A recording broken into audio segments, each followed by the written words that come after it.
that children who experience excellent oral health in their early years are more likely to have continued oral health as adults and across their lifespans. And that childhood dental decay, conversely, is associated with poor oral health into adulthood. We also know that children from low-income families and those of color are less likely than others to receive preventive oral health care services, and that's pretty consistent.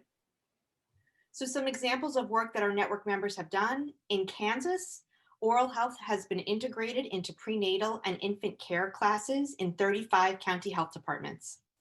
Georgia has a multimedia oral health campaign with videos that are boosted on social media to pregnant women and caregivers of young children. Washington State promotes the integration of oral health services in primary care for young children, which has led to more than half of Medicaid enrolled children ages 0 to 6 having visited a dentist at least once in the last year in that state. And advocates in Kentucky stopped anti-community water fluoridation legislation from leaving committee this past year, protecting a key preventive tool for these kids. And one more, the Texas Oral Health Coalition developed a Train the Trainer program called the Texas Tooth Steps Program, which educates pregnant women about the importance of self-care and oral health care for infants. When we look at the school's target, we know that this is important because oral discomfort and pain can impact kids' ability to pay attention, to learn, to perform well in school. And schools can also be one of the most effective channels for reaching kids most at risk for oral disease. In the past 7 months, as we all know, addressing oral health through schools has been particularly challenging as we transitioned from in-person to largely virtual learning. Yet network members have continued to come up with innovative and creative solutions during this time. So for example, California transitioned to oral health video visits for children ages 0 to 3 who were enrolled in Head Start programs. In Louisiana, a Louisiana Dental Practice Act rule change was initiated, which would allow hygienists employed by the state to perform numerous services under the supervision of a dentist via teledentistry in economically disadvantaged schools and health centers in areas that are located in health professional shortage areas, setting the stage for expansion of school sealant programs. We learned that Hawaii has a new children's health initiative that integrates oral health, and that the Missouri State Office of Dental Health Preventive Services program has provided fluoride varnish to more than 800,000 children through school programs since 2005, reducing dental decay in Medicaid enrolled children by an estimated 7%. Oh, we have some background noise there. I wonder if we could mute. Thank you. And Josh, if you could take us to the next destination. Thank you. So our next destination is integrating oral health into person-centered health homes with the target that oral health is integrated into at least 50% of emerging person-centered care models through payment coverage and healthcare service delivery and coordination. Why is this important? So while oral health is health, as we all know here at Open, most patient-centered care models have traditionally excluded oral health. And ensuring that it is included in these models calls for innovations in education, care delivery, reimbursement, and patient expectations. Nationally, I'm proud to say that Open members have been involved with much of the progress that's been made over the past 5 years in this space, relating to virtual dental homes, teledentistry, school-based care, mobile dental units, expanded medical dental integration, and others. At the state level, we know that there is a training program for medical residents and dental hygiene students in Minnesota, which includes interdisciplinary didactic and clinical experiences for students. In Rhode Island, the integration of oral health in person-centered medical homes is present throughout the state's FQHCs. And Open members in North Carolina are working to have person-centered health homes be a common goal for dental safety net providers. Our next destination, please. Thank you, is building a comprehensive national oral health measurement system. And sorry, I'm just having a little visual blockage here. If you'll all give me 1 second. Our target here is that public and private health systems are aligned in oral health surveillance and measurement priorities so that data are consistently collected and readily accessible at the national, state, and local levels. This is important because the oral health community lacks timely, consistent, and readily available data to adequately describe the stature of oral health or the impact of health interventions across populations. A comprehensive and well-aligned oral health measurement system is needed to better inform policy and to improve accountability. At both national and state levels, a number of efforts within our network have supported this, including critical learning systems creating the Oral Health Needs Index. The Native Oral Health Network increased the number of oral health questions included in the Tribal Behavioral Risk Factor Surveillance Survey that's distributed across Oklahoma, Kansas, and Texas. Open members in South Carolina explored the use of oral health measures to improve rural oral health outcomes. And the Mississippi Department of Health currently has MOUs in place with 14 Head Start grantees to conduct Head Start oral health basic screening surveillance, which will provide data on the nature and extent of oral diseases in students, as well as their risk factors. Our next destination, please. So our next destination is another one that has two targets underneath it. And this destination is to include an adult dental benefit in publicly funded health coverage. The first target is that at least, oh, I'm sorry, I have them in a different order, is that Medicare includes extensive dental coverage. So why does this target matter? Because we know that almost 60% of low-income older Americans lack dental insurance. As a result, about half of them have untreated cavities, about a third are missing some or all of their teeth, and about a quarter have severe gum disease. And we know too that oral health in turn can contribute to the severity of comorbidities such as diabetes and cardiovascular disease, which are more prevalent in older adults. At the national level, we've had an exciting couple of years in terms of progress toward a Medicare dental benefit.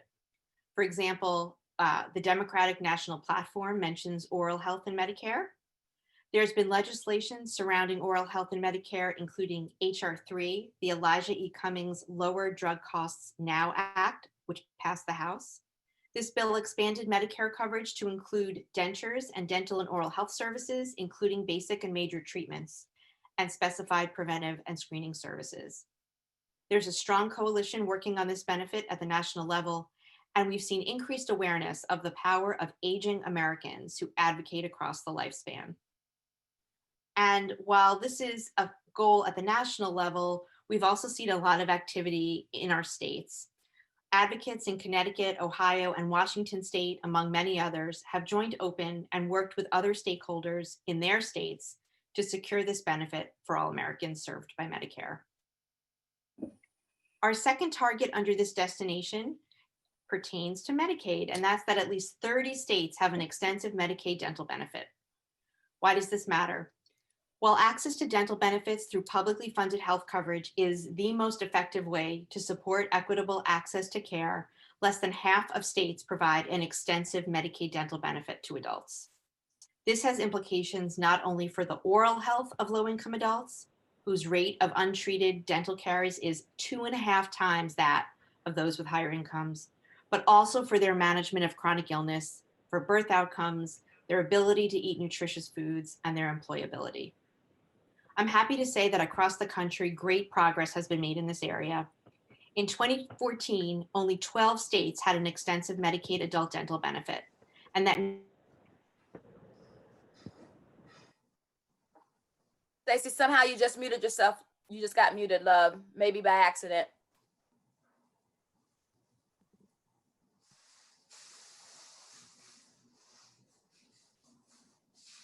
Stacey, that was me. Sorry. I was trying to mute somebody else. Okay, thank you. Because I know I didn't touch anything. I was like a phantom. Okay, no problem, Grace. So I don't know where I left off. But in 2014, I'll say this again, sorry if you're hearing it again, only 12 states had an extensive Medicaid adult dental benefit. And that number has climbed currently to 19, with a number of states on the precipice of adding to that count in the coming year, which I'm going to talk about in a second. The network also created a new rubric for defining an extensive Medicaid adult dental benefit, which is currently being tested and rolled out across states. So at the state level, Delaware went from offering no benefit at all to an extensive offering as of October 1, and is developing a new workforce capacity study to help ensure that demand for services can be met. Open members in Florida are collecting consumer stories on the need for Medicaid adult dental coverage and are drafting Medicaid adult dental benefit legislation for the 2021 legislative session. And two of our most exciting recent wins were in the Virginias. So thanks to the gargantuan efforts of the advocacy community in West Virginia, a Medicaid adult dental benefit was passed by the state's legislature this year. The benefit is expected to go into effect January 1 and will provide both restorative and preventive care to the adult population. And in Virginia, advocates got an extensive Medicaid adult dental benefit included in the state budget, not once, but twice. It was first included in the budget that passed on March 11th, but had to be unallotted by the governor due to the pandemic. When the legislature later reconvened in special session, the benefit was once again included, thanks to the continued efforts of our advocates. Following expected signature by the governor, it will provide coverage to more than 1 million adults in the Commonwealth. Congratulations to all of you on that great work. Our next destination is to improve the public perception of oral health, creating a more actionable policy environment to advance all open goals. And the target is that oral health is included in health dialogue and public policy advocacy. This target matters because policy change without a corresponding shift in social norms has little impact, and it's difficult to achieve policy change at all without public support. Many of our state partners are working to advance this target. In Nevada, a day of oral health presentations by state programs, educational institutions, FQHCs, and nonprofits took place in February, securing support for an oral health bill. Montana's oral health program developed a health literacy campaign that reaches health providers and stakeholders throughout the state. Efforts are underway in Oregon to raise awareness and improve the public perception of oral health, setting the stage for dental therapy legislation to be introduced in the state's next long legislative session. A new subcommittee of Utah's State Oral Health Coalition is gathering stories of the people for whom they are trying to increase oral health care access and services. And in Wyoming, several elected officials themselves have proactively reached out to the Wyoming Oral Health Coalition to gain a better idea of oral health needs in the state. Congratulations to all of our network members on this phenomenal work. We are so proud to be part of this network with all of you and look forward to seeing what else we're able to accomplish together in the coming years. If I was with you all, I think we would be doing some hugging, some high-fiving, and some celebration that we can't do over Zoom. But we look forward to coming together with you in the not too distant future, God willing, to celebrate together. So I think we've covered all of our destinations. We're now going to hear from a few network members directly about the work they've done in these areas.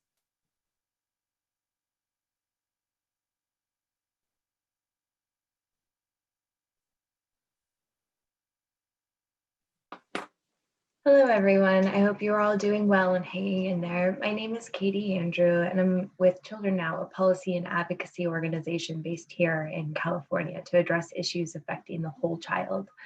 I wanted to quickly share with you some work that Children Now have previously been involved with that falls under the Kids in Schools target, specifically the passage of a piece of legislation, SB 379, which built off of another piece of legislation, AB 1433, that was signed into law back in 2006. That established the Kindergarten Oral Health Assessment Program, or COA, which required that parents provide proof of an oral health assessment prior to entering kindergarten. It also required that schools report that data to their county office of education. And all of that was not without its challenges. In particular, while it was a requirement, it was a quote unquote soft mandate, meaning that there were no consequences to a parent not completing and submitting a proof of an oral health assessment. Second, there was a restructuring of school funding back in 2013, which meant that while schools continued to receive the funding that was once meant for participation in the COA program, that funding was no longer specifically earmarked for COA participation. So all of that resulted in inconsistent participation in data collection and reporting across the state. And while SB 379 did not necessarily address those issues, it did strengthen the collection and reporting of dental decay incidence data for California kindergartners. It also added Carrie's experience to the data reported by schools. And perhaps most importantly, it allows schools to facilitate school-based screenings by permitting passive parental consent. And it also directed schools to report their COA data directly into a system designated by the state dental director. Along with the passage of SB 379, the State Office of Oral Health was able to launch local oral health programs at the county level that, among other things, were mandated to increase local compliance with COA participation and data reporting. And that was not directly as a result of SB 379, but a result of tobacco taxes that went to the funding of those local oral health programs. And the State Office of Oral Health also convenes a statewide COA work group that meets regularly to address issues that affect COA compliance and also to strategize how to best support the local oral health programs in their work related to COA. And there's obviously in the era of the COVID-19 pandemic, schooling looks very different, but we are still very much invested in this work as a state. COA is critical to the state for surveillance system, and it also helps to ensure that the over 525,000 kindergartners in the state not only have good oral health, but are ready for school. So thank you for your time and be well. Thanks to Katie. Hey, good morning. It's Mary Jane Puffer with the LA Trust for Children's Health. And how are you? I can't hear you. I don't know how you are, but I hope you're okay. I'm going to look at my paper for 2 seconds because I have to see the questions. So we work locally in Los Angeles, specifically with LA Unified for LA Unified School District, but also try to influence the rest of the school districts in LA County and throughout the state of California. So Open has influenced us by really funding the original pilot model for screening children in LA Unified School District and really elevated the game. The district, this wasn't top of, mind at all. And I think through the evaluation of the first couple of screenings, we were able to demonstrate the impact. 5% of our kids to this day still have abscesses and broken teeth in their mouth. 50% of the kids need to see the dentist within 1 month. So we know that. We developed our program with parents and with community members, so their voice was part of the design, which I think makes it effective. We developed toolkits, communications plans. We established a Tooth Fairy convention, which happens every year. And it's 6,000-7,000 people show up, and it's a big giant health education fair that's embedded in LAUSD's 5K. So a great way to sustain that effort. We have an outstanding oral health advisory board, and we've been able to impact policy within the district and also within the state of California around school oral health programs as a result of that. And then we developed an automated database for oral health based on NOAA's standards for pediatric oral health. So a lot has been done. Challenges and highlights. Well, challenges are the changing environment. Obviously, COVID and this space has stopped everything, and it's been really difficult, but we've maintained oral health education and are still pushing for some online screening to happen within the district. But the changes in personnel, superintendents, student health leadership, principals, et cetera, is a challenge, but because we have a standardized program now, and there's more awareness about it, I feel like, you know, we've done a great job with that, and we'll be able to reestablish that once schools open again. We have an absolutely outstanding oral health advisory board that convinced the district also with us to establish a district-wide oral health initiative and also approve opt-out consent for screening, meaning specifically kindergarten screening, because of the kindergarten mandate. We were supported through the Dental Transformation Initiative. We established and created parent education videos that are now posted on KLCS, which is LUSD's public television station. Our Esther Yepes is the most amazing tooth fairy. And then vision for the future, I would love for us to have universal screening for all kids, and hopefully some of the work around that, meaning online standardized, you know, questions that can actually triage kids to the care that they need is one big dream, but definitely universally for kindergartners. And again, embed the oral health education into the kindergarten teachers program. Those are our aims. And then through the data exchange, I hope that we can demonstrate the impact of dental care on a student's ability to stay in school long-term and expand that database throughout the state of California and maybe nationwide. So have a great day, everybody. Bye-bye.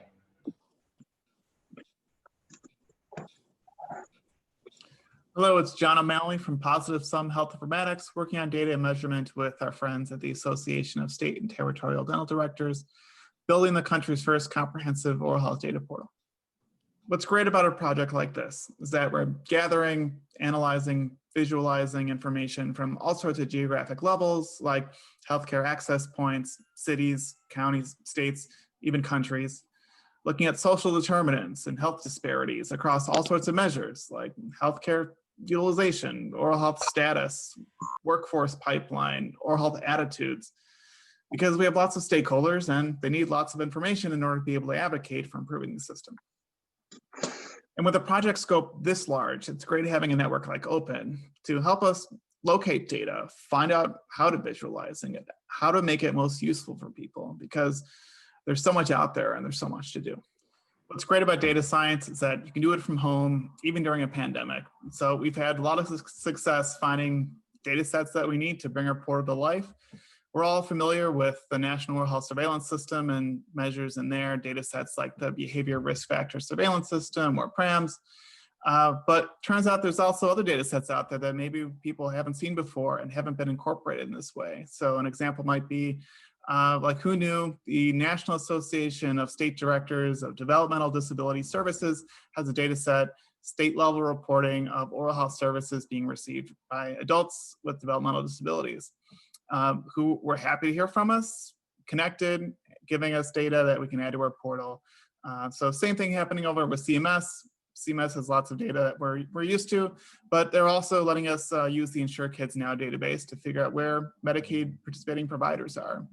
So we're hard at work this year. We're getting a lot done and it's really exciting. And again, looking at the future, just this won't be a project that will end anytime soon, but neither do we want it to, because there's a lot that we can improve on with a national oral health surveillance system and with a national oral health data portal. I think there's lots of questions that we'd like to be able to ask as a community about oral health access or status or care that just no data set is able to tell us right now. Imagine if claims were more publicly available, and if they included outcome measures to be able to tell us whether or not people were getting healthier as a result of the care they were receiving, or if we had diagnostic codes to tell us what the status is of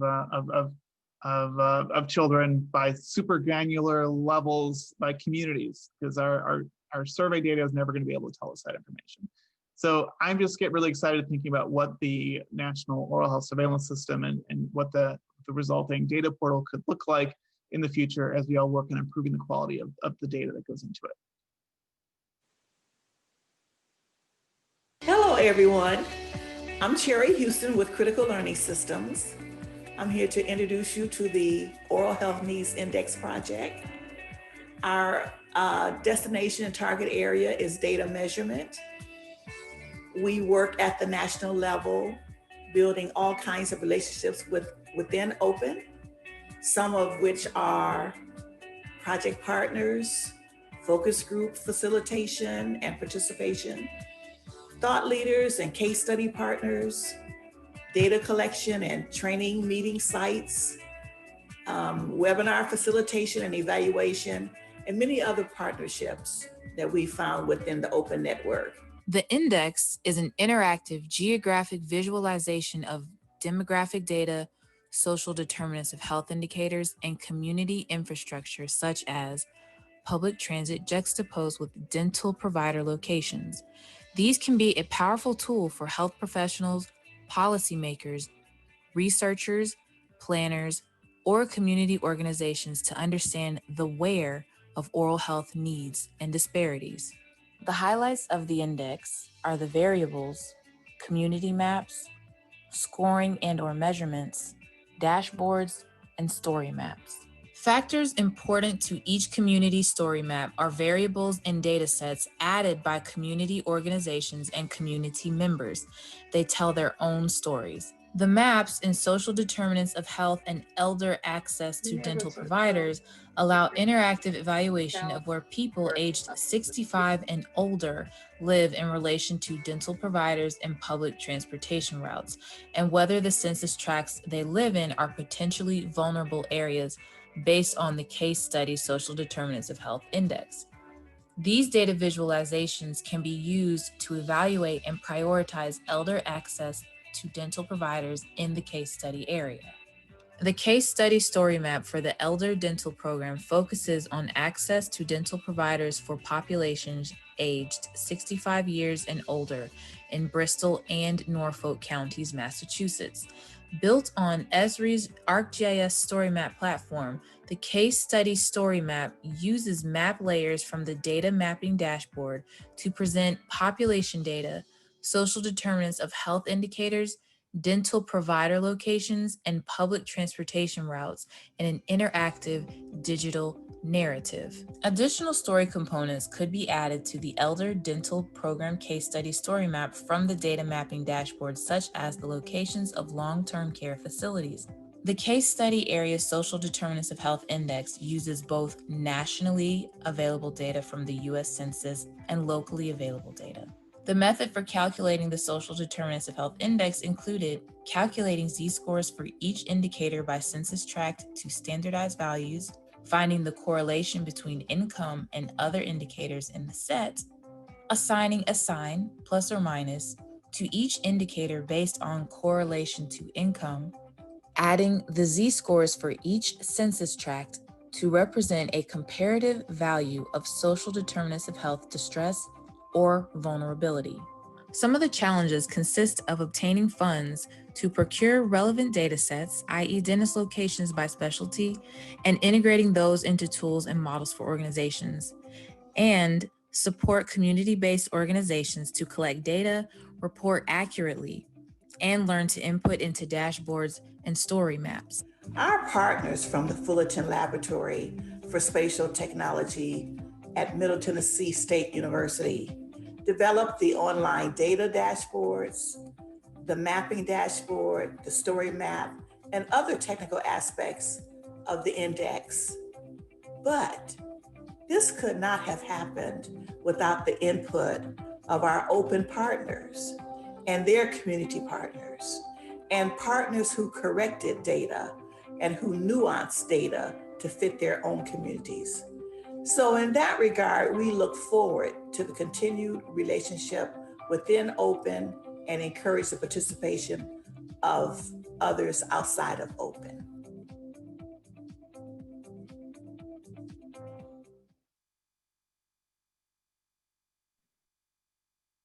Thank you so much to all of our presenters, to our network members who spent the time to prepare those beautiful vignettes. We'll be having a few more of those over the course of the meeting, so stay tuned. I will now turn it over to my colleague, Matt Bond.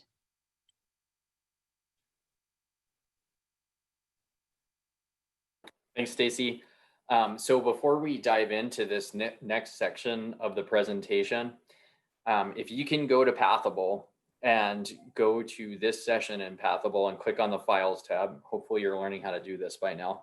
There's an important virtual packet that we'll be using for the exercises we're about to do. So just take a minute and download that now and make sure that you can access it. And I will wait for you.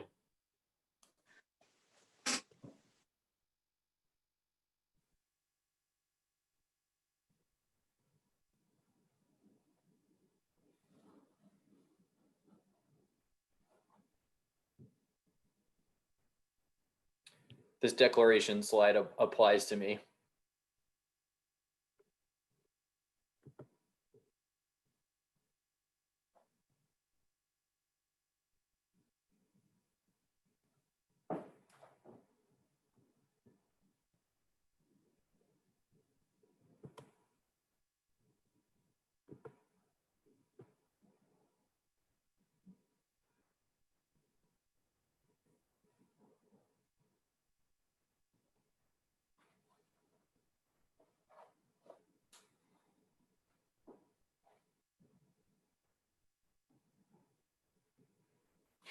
All right, so hopefully if you're still downloading the packet, you can hear me, but I do want to move us into our session here. So first of all, it's a pleasure to virtually see all of you. It's been a while. Hope you're doing well. And if you're still having trouble accessing the packet, let us know in the chat just to make sure that we can address all those questions. And what we're going to do now is dive into mapping the National Oral Health System. And we're going to start out with a little bit of a history lesson on the next slide. So mapping systems is literally in the DNA of our network. In 2009, the oral health system was mapped and translated into a framework that served as a foundation for developing a national oral health change strategy. We then used that framework as a network and went out to network members and asked them if we were going to impact these systems and improve oral health, what are kind of the key and critical things that needed to be done to move that forward? And that became a set of goals with targets to be achieved by 2020. You just saw an update from Stacy about our progress toward that end. And this is really how we came to be where we are today. So again, we've always been a network that used a systems practice to identify actionable change strategies that are likely to have large scale impact. However, the last time that we were engaged in such an activity was, again, about 10 years ago. So it's 2020. As you've heard from our many network partners, we've had a significant impact on these systems already. A lot has changed in the environment since the last time this was done. And we've hit our 2020 deadline to achieve our targets in our strategy. So it's time to develop a new one. So what we're about to walk you through is a systems mapping process that we've been engaged in as a network. And again, just want to underscore that this literally is in our DNA. It's how we always develop our strategies. We use systems thinking to try to identify areas where we feel like we can really push on the system to nudge it in the direction that we want it to go. And then we develop strategies that we collectively act inside of as a network. So we've done it before, we're doing it again. And I'd like to introduce Vivica and Deb, some of our members from our systems team that are gonna walk you through the process. And I think we're starting with Vivica on the next slide. You're gonna put it on your computer? You'll never get it off. Hi. So I'm here to just tell you about, some of us might be used to thinking about a systems change theory that's very linear. And you think if you have a certain input on one end, you're going to get a result or an output on the other end. That's where you're hoping. You're infusing money or you're doing certain things and you're hoping that you're solving the problem. Thinking of it another way is that it's a clock. Something's broken in the clock. You put in a better part and then it's all fixed. A cloud problem, however, is something that's infinite, ever-changing, unpredictable, and hard to control. Cloud problems are also sometimes called wicked problems. It's adaptive challenges, things that need a lot of different inputs. The systems will be affecting each other. So that's why systems practice and systems mapping is helpful, because we want to make sure that what we're doing on one side doesn't negatively affect something on the other side. And so I do have a cautionary tale to tell you on the next slide about that. So the Kiribati is a cautionary tale. There was a reef that had been overfished by the fishermen.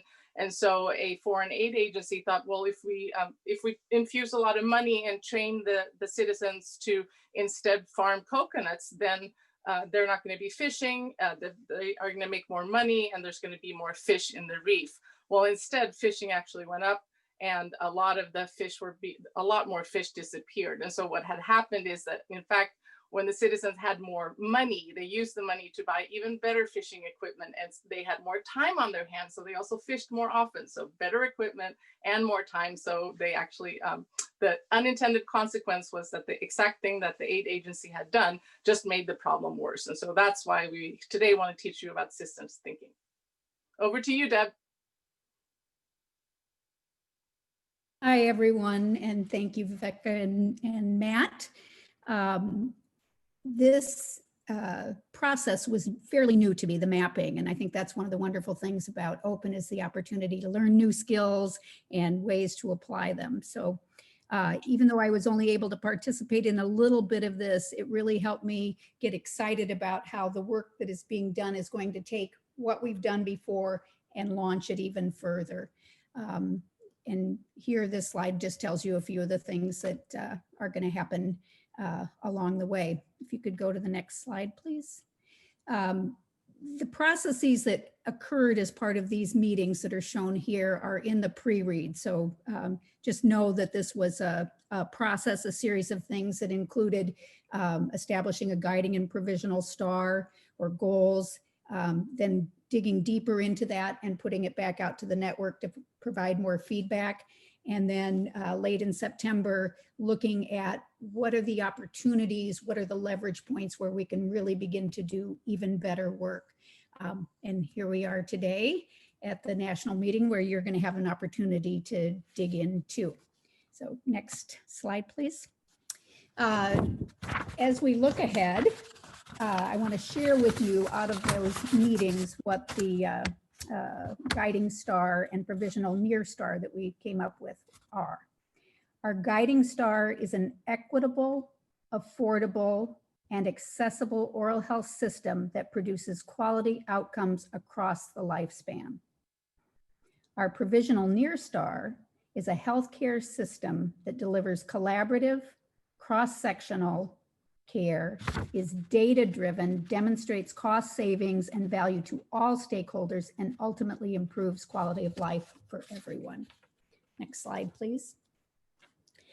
This is to show you the impressive group of people who worked on this. So thank you all for all of your hard work. Go on to the next slide, please. Now this one you will have available to you, so you don't need to be able to read the little circles and understand everything that's going on in there. The main thing is just to help understand that a number of forces, upstream, downstream, were brought to the fore, and then looked at how do these influence each of the other things. You'll see that there's kind of separate systems right now. One is about a care delivery model, but it doesn't reach everyone. The other one tells about the opportunities, and within these loops, you'll see that there are 4 types of loops. Virtuous means something that improves the system. Stagnating are the ones that just keep it stuck. Worse are the vicious ones that actually weaken the system. And then there's also stabilizing loops. So all of these things fit together to tell a story and to reveal some opportunities for us. So if you can go on to the next one. And I think with this, I get to turn it over to Frances to take us to better work.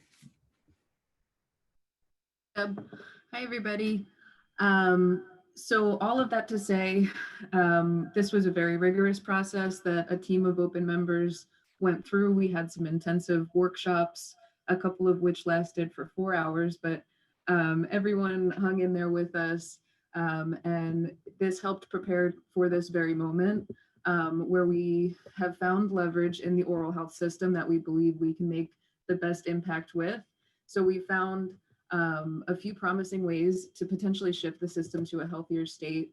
And now I will tell you about those. If you go to the next slide, please. So we need to bring care to where people are, which is out of the dental office or surgical suite, and co-locate oral health services and behavioral health services with primary care in the places that are most frequently and easily accessed, like schools and community centers. And we need to work to continuously engage with and involve community members in key decisions. We have the opportunity to advance shifting policy environment to support public health, understanding existing problems within Medicaid and Medicare, the stress on our public health infrastructure as it currently exists, with states opting for block grants instead of federal and state partnerships, and of course the impact of COVID on licensure restrictions, recently expanding scopes of practice. So we must amplify consumers voicing demand for change beyond groups of advocates like ourselves. So we need to help people see what's possible and gain a better understanding of accessible, affordable, and quality care and the resources available to safety nets. So we should, build solid messaging campaigns and gather evidence to back up claims, and bring together the people on the ground who are impacted by federal decisions so they can engage with the legislative process. The fourth there, it's time to engage the medical and dental institutions to integrate and shift thinking to public health. So we've seen growth in safety nets providing education and preventive services, and a demand for integrated services in community locations, but our medical and dental institutions, the curriculum and practices focus on more on the highly functioning upper class care system. And, that's where providers make a profit. And we really need to update all of our institutional practices and learning. So finally, we need to move from intervention to prevention. So as we've seen with the large scale adoption of community water fluoridation, and the advancing oral health care market, most people are able to meet their own oral health needs at home. Efforts are on the way to revise the payment system, focusing on value over volume, limiting surgical intervention, and reducing overall healthcare costs. So those are the 5 leverage areas and the rationale behind them. That was produced by the group that Deb and Vivica were a part of.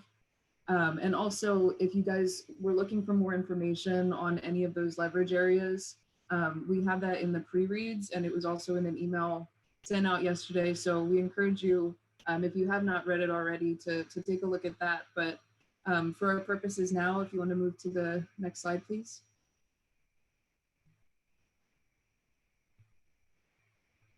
So we're going to get into some breakout groups. And it's all going to be completely random, which leverage area that you're assigned to. And within your breakout group, the purpose is to come up with 3 really solid leverage hypotheses. So we have them in a Google form that's part of the virtual packet that you all should have. If you've not downloaded it, you can find it in the app, and I'm sure there's a link in the chat. But the statements, the leverage hypothesis statements, will be in this structure. So if we, and then whatever action you can think that we should take underneath that leverage area, like what's going to make an impact there. So this is what we're doing. And then what do you think is the likely effect? It'll ask for some, like a why for that. And then what is the likely final outcome? So what is the ripple effect downstream? What do you think that could potentially shift in the system as a result of whatever action it is that we could collectively take? So that is the assignment, and just brainstorm as much as you can. And no idea is a bad idea, of course. And then as a group, you'll find the whatever you think are the top 3 to submit. And if you can go to the next slide, please. So before we break off, I'm going to tell you a little story.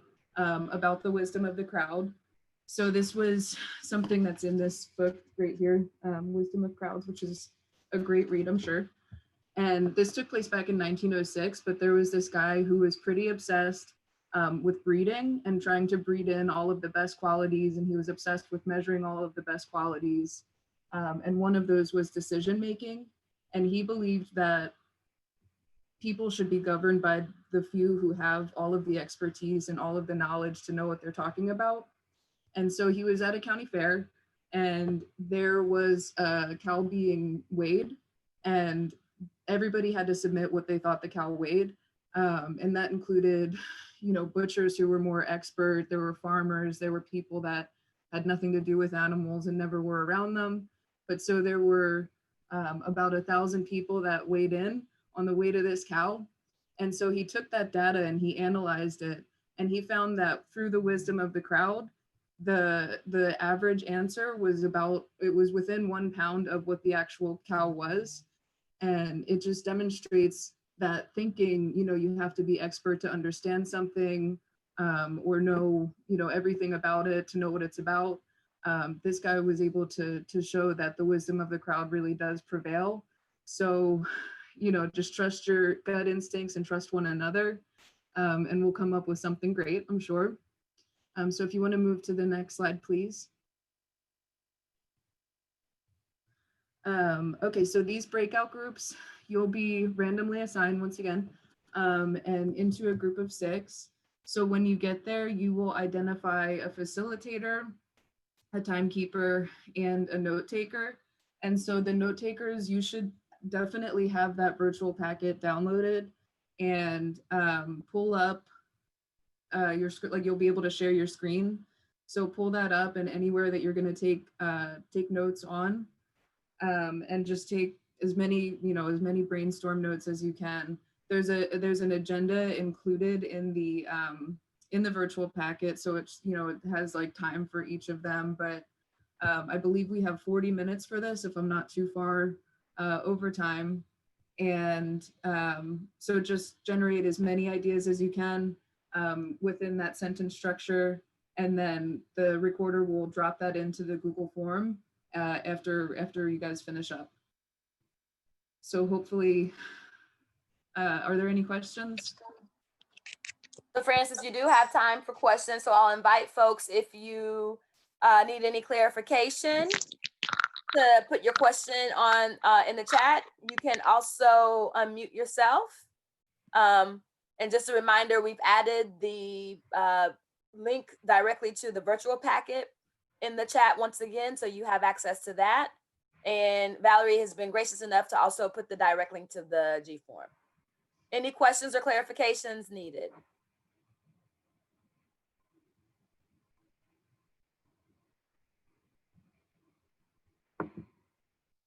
Just a reminder, we'll be leaving this meeting and going to the meetings below on Pathable. So there'll be 3 of them. So we will be leaving this meeting. Brittany, do you want to come on and show folks how to navigate from the screen, or you think we got it? I'm going to walk people through it because I know you all have it. I just want to make sure we really got it. So as Josh and Francis and Carrie mentioned, we are going to be leaving this individual meeting, and then we are going to go to our breakout rooms. Within the breakout rooms, you are going to be randomly assigned in groups of 6 to small group discussions. So I'm getting ready to share my screen and walk you through the process. If anyone has any questions during this time, please put them in the chat. So if everyone can share my screen, you're going to actually leave this Zoom meeting and you'll go back to your agenda, which should still be in one of your tabs. You'll scroll down until you see different rooms. So there are 3 rooms. Everyone received an assignment for a particular room this morning. If you do not remember your assignment, if you did not receive that email, please just join one of the random rooms. Once you click on the room, it will open up and there's going to be a button that says join meeting.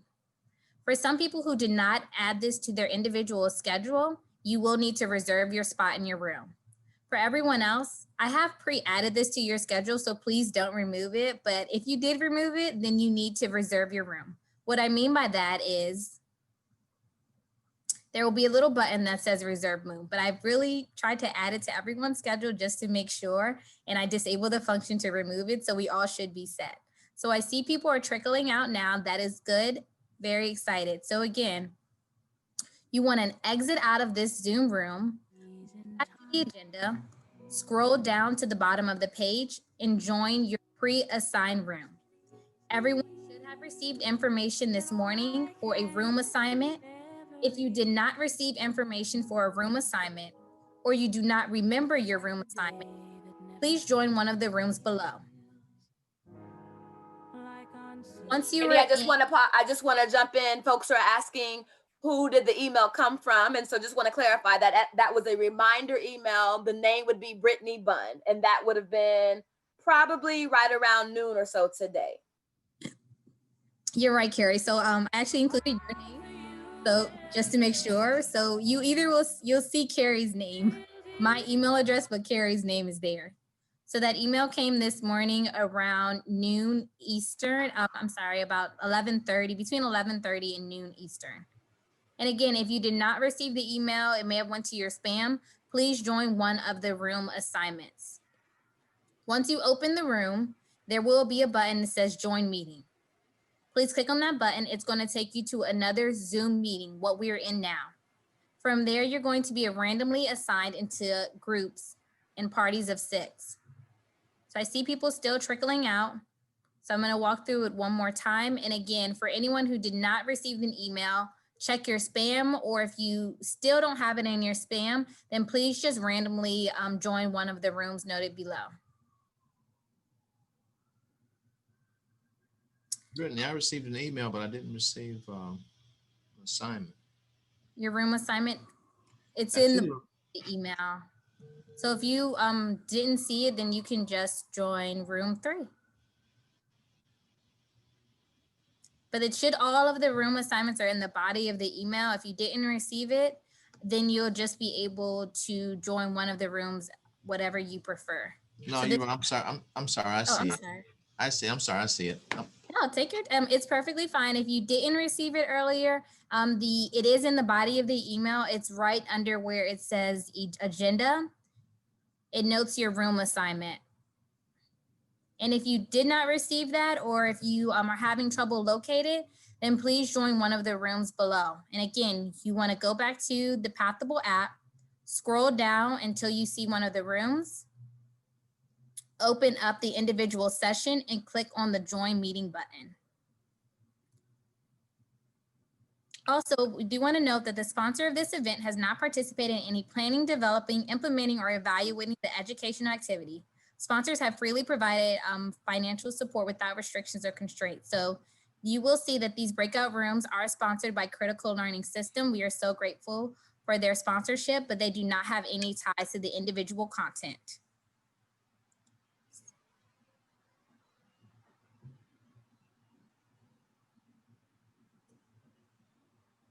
So I'm going to stop sharing my screen right now. Does anyone have any questions? I see, just making sure. Brittany? Yes. This is Laurie. I do not have access to the Pathable platform on my computer today. And so I've been jerry-rigging my way through by getting Zoom links and just going directly through Zoom. Is there any way you could send me a Zoom link for this? Sure, that's perfectly fine.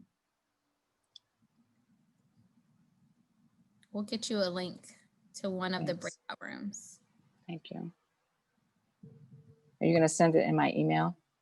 I can send it personally through email. And Okay. So give me about 1 second and I'll set you up right now. If anyone else needs assistance, then please do let us know.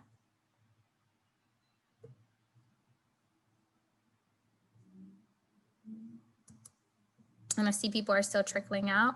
And again, the email came from Carrie this morning. Your room assignment is within the body of the email. And if you do not remember or cannot locate the email, then you can join any of the rooms.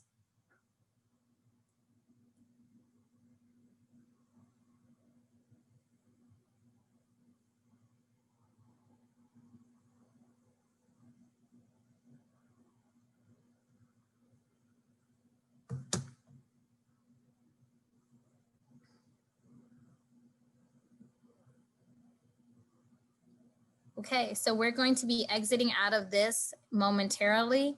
Lorraine, I'm going to send you your own link, but again, I'm going to share my screen one more time just to walk everyone through it, just to make sure we're all good. So you're going to exit out of this Zoom meeting completely. You're going to go back until where it says afternoon general session. You're going to scroll down to the bottom of the screen, click on your room assignment. If you do not have your room assignment, then click on any of the rooms. Randomly, you are able to randomly assign yourself. Once you are in the rooms, it will open up and a button that says join meeting will appear. Click on that button to access another Zoom meeting. Just want to say we want to thank Critical Learning Systems as the Breakout Room sponsor. Please know the sponsors of this event have not participated in any planning, developing, implementing, or evaluating the educational activity. Sponsors have freely provided financial support without restrictions or constraints. So thank you so much to Critical Learning Systems as our Breakout Room sponsor. So this meeting is going to be closing momentarily. You are able to get further assistance within the chat. Brittany, did you get that link?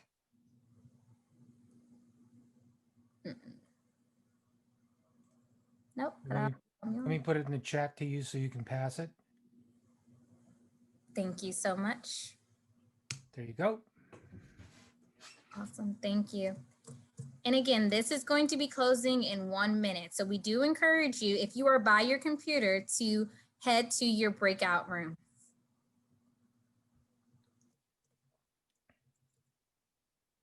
Does anyone else need a link because they do not have access on their work computer due to restrictions?